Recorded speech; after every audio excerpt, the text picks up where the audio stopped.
A Cleveland Uber driver who made $109,000 in 2023. That means he put in a lot of hours, but took home only $17,000. Shares the 3 reasons he can't quit ride hailing. I continue to run into a brick wall.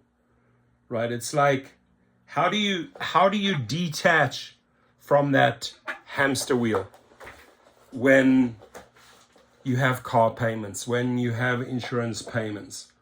But I mean, this is sad. This is like 1/6 of his earnings he gets to keep. The rest, we'll find out where they went, right? Most of it just gets burnt up in gas and maintenance. But the drug that they create, right? It's almost like a casino addiction, a smoking addiction, a sex addiction, right? You have this rideshare addiction. They know how to keep you in the hamster wheel. That, no doubt about it. He said Uber driving had become less profitable, but that he wasn't sure he could find a better job. And if you're going in with that mentality already, I don't think I can find a better job. I mean, have you already given up at that moment? Are you like, okay, I'm completely at the mercy of Uber and Lyft. I'm not even going to try. There are a lot of jobs out there, ladies and gentlemen. There might be something around the corner that you really, really enjoy, right? Or start taking their Uber and Lyft clients and, like I said, take the course below at Gig Rocket. Turn them into your own clients. Build up your own company, right? Make more money. But don't be afraid, and don't walk around with blinders, like saying, you know what, there's nothing else in this world but rideshare or food delivery. It's all I can do. That's all I know. No, there's a lot out there. There is a lot out there, my friends. The driver said his lack of a college degree and physical limitations left him with a few options. I don't think the lack of a college degree should hold you back, or create that mindset, oh, I don't have a college degree, therefore I'm not worthy of anything, which is absolutely not true. There are many people out there that don't have college degrees or are super successful. Now, the other one I can agree, like the physical limitations, right? If you can sit in the seat and you're comfortable and you drive people around and they have to put in their luggage, or they say, hey, why are you not helping me with the luggage? Oh, I have spinal back issues. Okay, they'll understand. So driving around for hours and hours and hours doesn't put insane physical stress on your body, right? It's not like you're working at a conveyor belt or in a factory or packing or a warehouse or Amazon warehouse. You're driving around, pretty chill, right? And if you're arriving at an airport and make the rider take out his belongings, say, hey, you know what, sorry, I'd love to help you, but like I truly have a back issue. They'll understand. George, a full-time Uber driver in Cleveland, wants to quit his ride-hailing gig, but for now he feels like he has no choice but to keep driving. I mean, do you fall into that category that you say, be honest, I don't have any other choice. That's all I can do. I have to keep on driving. And I'll respect that if you say that, right? I don't have any other choice. That's all I have. I just keep on driving.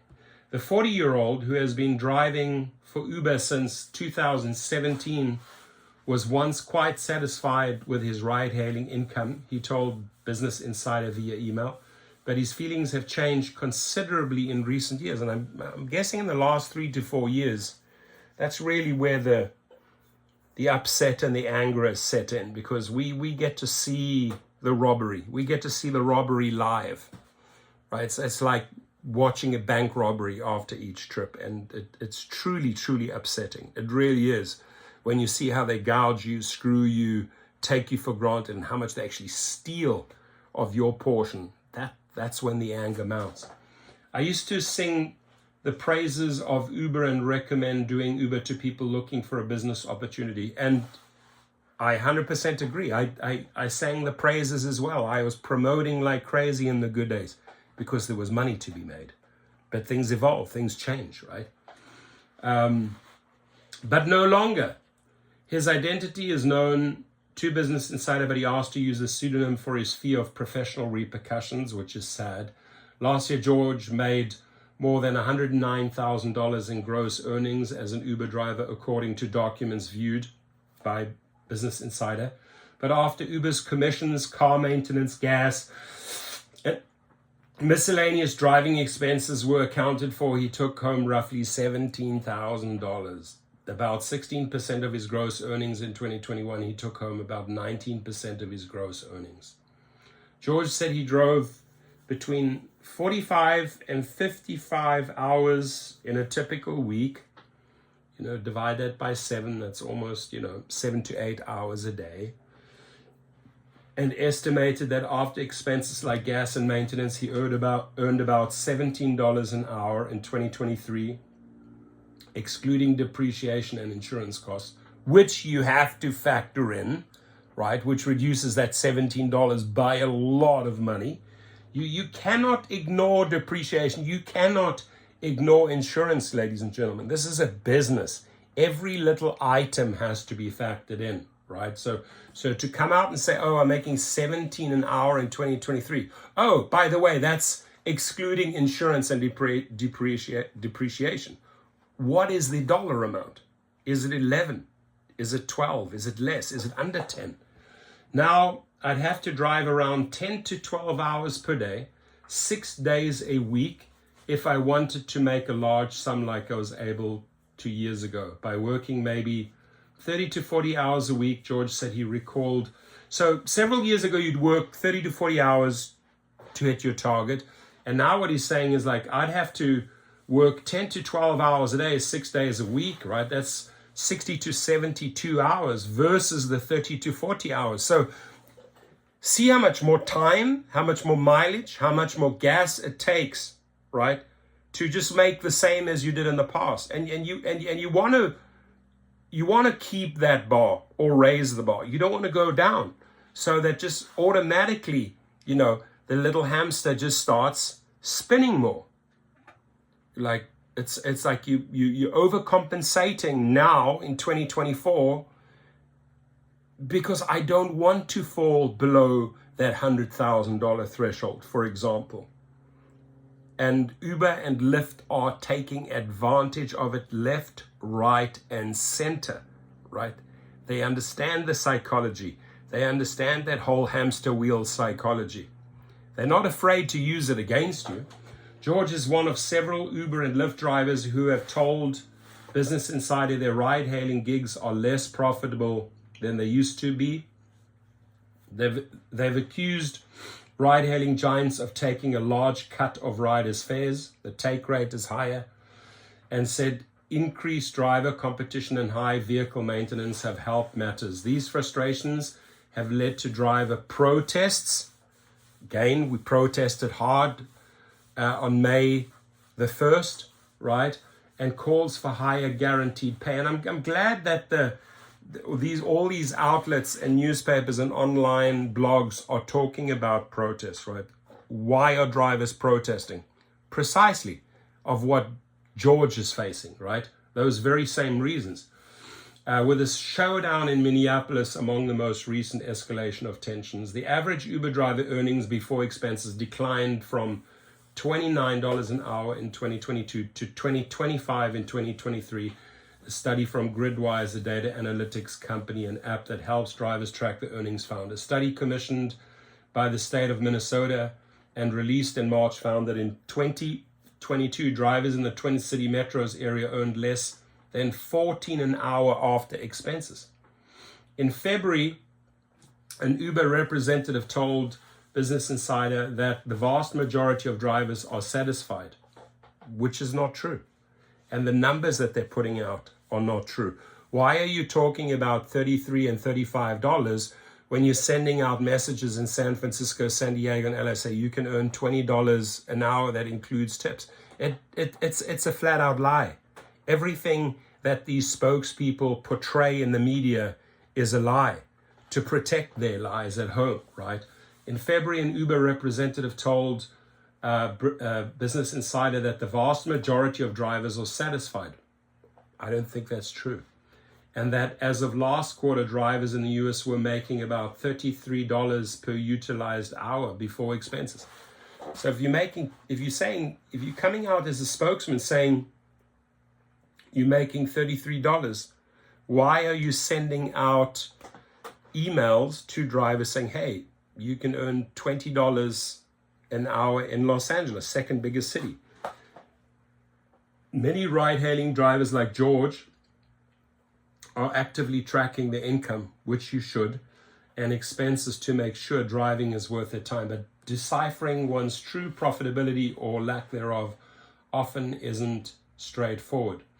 And even when a full-time driver gets a decent sense of their profits, they may not like what they see, and quitting driving for another job isn't always so easy either. I continue to run into a brick wall. While George wants to trade in Uber driving for a more traditional job, he said there were 3 reasons he couldn't. First, between his rent and other bills, he said he can't afford to take a job that will pay him less than ride-hailing does. And he's not confident he'd be able to find one that checked this box. I would only be able to earn, say, up to $20 an hour at a brick and mortar job, which would leave me in pretty much the same boat. That's not a solution, he said. I don't have a degree, so my vocation pool is limited. In recent years, some companies have become more open to hiring candidates who don't have a college degree. There's also been a job growth in industries that historically haven't required degrees, such as manufacturing and food services. But finding a job without a degree, and one that pays well, can still be a challenge for some people. Among Americans aged 25 and older, the unemployment rate of people with only a high school diploma is 3.9%, compared with 2.2% for those whose highest educational level is a bachelor's degree per the Bureau of Labor Statistics. Second, George said he has a bad hip that will likely eventually require hip replacement surgery, given that a 10-minute shower can leave him in excruciating pain. He said any job that required standing for long periods wouldn't work, and that I can understand, right? That's a big decision factor here. Physical limitations can make it harder for people to land a suitable job. In 2023, about 44% of men and women between the ages of 25 and 54 with a disability had a job, compared with roughly 83% of people without a disability per the Bureau of Labor Statistics. In recent years, the rise of remote work has helped more people with disabilities find employment. Third, George said his roommate has health issues that make them unable to drive.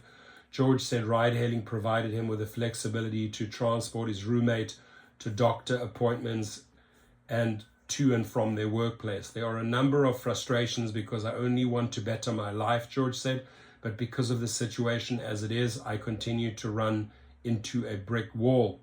George said he saw one way out: becoming a truck driver, an occupation in high demand in some areas of the United States. The job could pay more than ride-hailing. The median driver makes about $54,000 a year and would be manageable for his hip. If George pursues this job path, he said his roommate is open to figuring out alternative transportation, right? So that should not hold him back, right? Unless it was his brother, his sister, his mother. It was just his roommate. So there's some weird dynamic going. Maybe it's his best friend who maybe saved him once upon a time, and now he has to save him in return. But that relationship sounds like codependent, though that needs to be cut. Like if he wants to become a truck driver, he needs to go ahead and do it. But this solution could come with some challenges of its own. For one, George said the training cost several $1,000s and that he'd have to undergo several weeks of unpaid training to get the commercial driver's license necessary for the job. He's not sure he can afford to forego income for that long.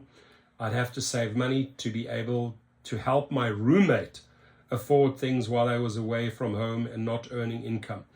As all things in life are, it's complicated and not just as simple as making the change. I mean, you can, honestly, we complicate things. Things are actually pretty simple if you break them down into little parts, right? We overcomplicate things. So there's some weird dynamics going on here. He needs to detach from this roommate, pursue that truck driver job, save up the money, and take the next step. Easier said than done, but you got to start the process. Your comments, please.